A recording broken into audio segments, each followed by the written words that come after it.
ओम नमो भगवते वासुदेवाय नमो नमः। आज पंचम स्कंद का जो अंतिम अध्याय था उसका दूसरा भाग, उस अध्याय का वर्णन होगा। इसमें भी जो बचे हुए नरक थे उनकी गतियों का वर्णन होगा। इससे पहले हम 14 नरक के बारे में जान चुके हैं, उनमें किए गए क्या क्या अपराध होते हैं, क्या दंड होते हैं और कौन सा नरक मिलता है, किस किस प्रकार की सजाएं होती हैं जो हमें भोगनी पड़ती हैं किन किन अपराध को करने पर। अब हम बात करेंगे जो 28 नरक की हमने बात करी थी, उसमें जो 14 बच गए थे उनकी। तो वो जो 14 है उसमें जो सबसे पहले है उसका नाम सुनिए। उसका नाम है शौच आचार नियम का परित्याग। यह अपराध माना गया है और नरक इसके लिए मिलता है प्योद। शौच करने के बाद यानी कि वॉशरूम जाने के बाद हमको कुछ नियम आदि फॉलो करने होते हैं जो आज के समय में गुरु ज्ञान नष्ट होने से हमें वह मिल ही नहीं पाता ज्ञान के हमें करना क्या चाहिए, और वह शौच के नियमों का उल्लंघन होने की वजह से यह प्योद नरक हमें मिलता है। इस नरक के अंदर भी हमें उसी वैतरणी नाम की नदी के अंदर गिराया जाता है, जो कि इससे पहले आखिरी अपराध हमने सुना था। दूसरा अपराध, उच्च वर्ग के लोगों का कुत्ते या गधे को पालना और शिकार शौक के लिए करना। जो व्यक्ति अपने शौक के लिए शिकार करता है, किसी निर्दोष का वध करता है, किसी पशु की बलि देता है, ऐसे के अंदर उसको जो नरक मिलता है वह है प्राणरोध। प्राणरोध नरक के अंदर यमदूत भी उसे ऐसे ही बाणों से बींधते हैं जैसे उसने शिकार खेला था। उसे खड़ा कर देते हैं सामने और बाणों की उस पर वर्षा कर देते हैं। इस प्रकार उसे सजा दी जाती है इस अपराध की। तीसरा अपराध, पाखंड पूर्ण यज्ञ में पशुवध, यानी कि एक तो पाखंडी, ऊपर से पाखंड से ही वह यज्ञ हो रहा है और उसमें नियम आदि को फॉलो नहीं किया गया, वेद आदि का विरोध किया गया और पशु की बलि दे दी गई, तो उसके लिए जो नरक की प्राप्ति होगी वह है वैशस। वैशस का दूसरा नाम विषसन भी है। अधिकारी जो वहाँ के लोग होते हैं वह भी वैसे ही पीड़ा और कष्ट पहुँचाते हैं, यह इसकी सजा रहती है। अधिकारी पीड़ा देकर काटते हैं तो वह कटवाना पड़ता है इस अपराध को करने पर, इस नरक में गिर के। भार्या को वीर्यपान, संभोग के दौरान स्त्री को वीर्यपान भी कई लोग करवा देते हैं, जो कि बिल्कुल गलत माना गया है। वीर्य अर्थात स्पर्म है। गलत तरीके से संभोग करना एक शक्ति मानी गई है। ये शक्ति के द्वारा बच्चों की उत्पत्ति होती है, और यदि इस स्पर्म को, इस वीर्य को जिस स्त्री के साथ संभोग हो रहा है उसको पिलाया जाता है, तो उसके लिए जो अपराध है वह लाला भक्ष नाम का है। अपराध नहीं, नरक लाला भक्ष है। इस नरक में गिरकर जो सजा मिलेगी, वीर्य की नदी में डाल दिया जाएगा और उस नदी में फिर वीर्य ही पीना पड़ेगा, और वो भी पता नहीं कितने हजार वर्षों तक।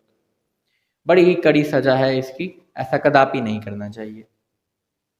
पांचवा, आग लगा देना, किसी के घर में आग लगा देना। व्यापारी जन जा रहे हो तो उनको लूटना, किसी को जहर दे देना, विष दे देना, तो उसके लिए जो नरक मिलता है वह है सार में आदन। इसके अंदर यमदूत जो होते हैं वह 732 होते हैं और वह कुत्ते बन जाते हैं और कुत्ते बनकर बहुत ही पीड़ा देते हैं। तो 732 यमदूत कुत्ते बनकर काटेंगे ऐसा अपराध करने पर। अगला अपराध, गवाही, व्यापार और दान के समय झूठ बोलना। गलत और झूठी गवाही नहीं देनी चाहिए। व्यापार के मामलों में झूठ नहीं बोलना चाहिए, ईमानदार रहना चाहिए, और दान करते समय तो कदापि झूठ नहीं बोलना चाहिए। यदि ऐसा करते हैं तो उसके अंदर अविचिमान नाम का नरक मिलता है और सजा होगी 100 योजन ऊंचे पहाड़ से आपको बार बार लगातार तब तक गिराया जाएगा जब तक आपके शरीर के टुकड़े टुकड़े ना हो जाए। अगला अपराध, व्रत में मद्यपान और सोमपान। वैश्य और क्षत्रियों के लिए सर्वथा मना है सोमपान। यदि कोई व्रत आदि में, अथवा में ले लीजिए इसे कि यदि कोई व्रत आदि में मद्यपान और सोमपान करता है तो उसके लिए जो नरक बनाया गया है वह है अयपान। इसमें बड़ी कड़ी सजा है।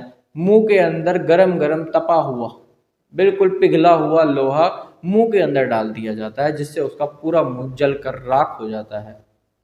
इतनी कड़ी सजा इस अपराध के लिए दी गई है।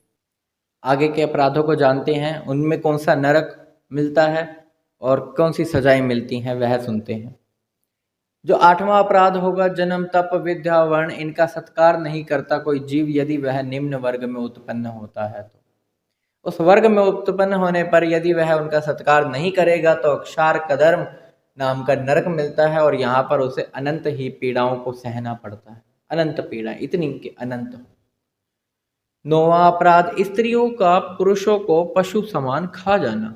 यह सुनने में थोड़ा सा अटपटा लगता है, लेकिन यदि ऐसा कोई अपराध स्त्रियां करती हैं तो उसे रक्षोगण भोजन नाम के नरक में डाल दिया जाता है। यहाँ पर भी उसके साथ बड़ा ही दुर्व्यवहार होता है। उसकी सजा यह होती है कि वहाँ के जो राक्षस होंगे वह उसे कुल्हाड़ी से काटेंगे, उसका लहू उसका खून पिएंगे और नाचे गाएंगे जैसे कि वो स्त्री आनंदित हो रही थी उस पुरुष को खाकर, एक पशु के समान।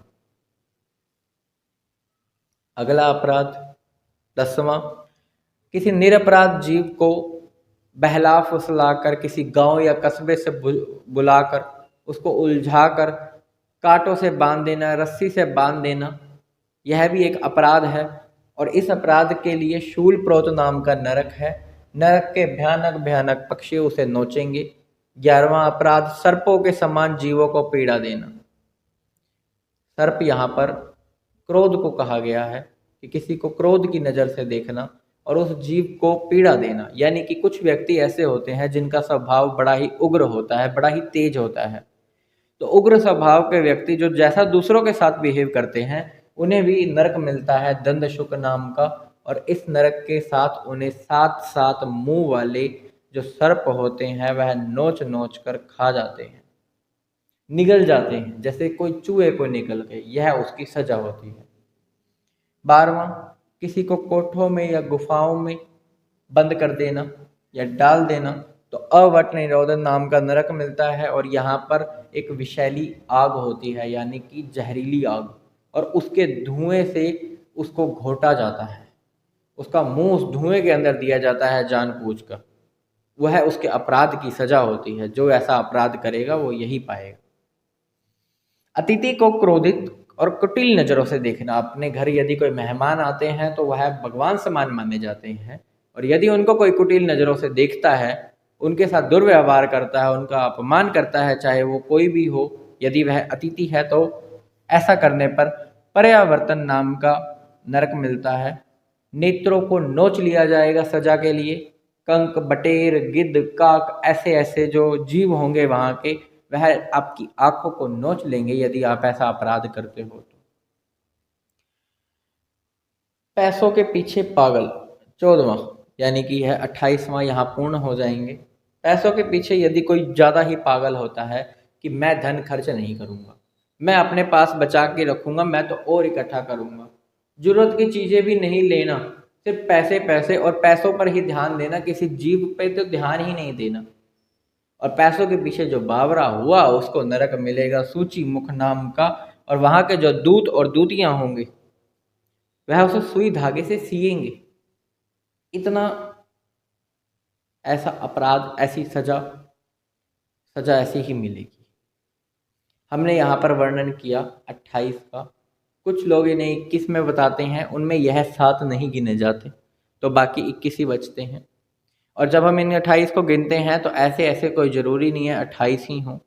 यह जो नरक है यह बहुत ही बड़ा है, और इसके अंदर 28 नहीं हजारों नरक हैं ऐसे ऐसे, जिनमें अलग अलग अपराध करने पर अलग अलग नरक मिलते हैं और अलग अलग सजाओं को भी भोगना पड़ता है।